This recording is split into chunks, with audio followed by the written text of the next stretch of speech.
Last week, both Buncombe and Henderson counties had several drive-through locations. At this afternoon's briefing, Buncombe County's health director said this. Buncombe County made the decision last week to not continue community testing. She also stated that another group don't need test kits.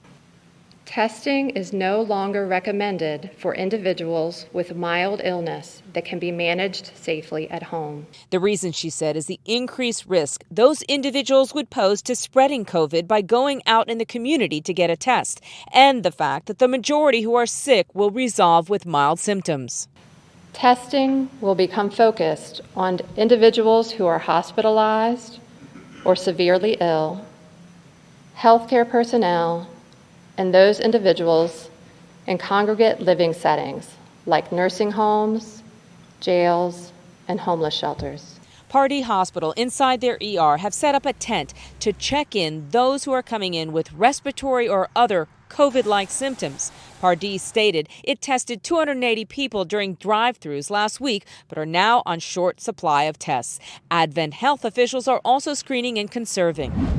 With North Carolina public schools now out until at least mid-May, many families with graduating seniors are trying to wrap their brains around a spring without proms and an early summer without graduation ceremonies. News 13's Karen Wynn is live near T.C. Robertson High School, one of the many public schools in the mountains that's sitting empty right now. And Karen, this is normally a busy time. Yeah, Frank, normally it is. Usually it's a very exciting time with students counting down the days before prom and graduation. Now both those events are in jeopardy. Earlier today, we did talk with a mom and daughter about the new realities of graduating during the COVID-19 crisis. High school proms and graduations. Tammy Bates, a teacher at Tuscola High School for 21 years, knows how important these rites of passage are. So I think that's something that they look forward to all 4 years of high school. So it is kind of a disappointment thinking that they may not happen or they may be rescheduled.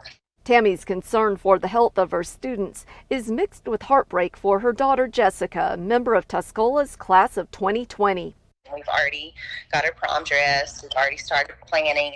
It's definitely disheartening, but I have hope that they'll be rescheduled if they get canceled. The class of 2020, most born a few months after 9/11, now about to graduate during another crisis. And I just hope that it will teach them to be selfless and to empathize with others. And I do believe that this is teaching them that, and that will take them far in life.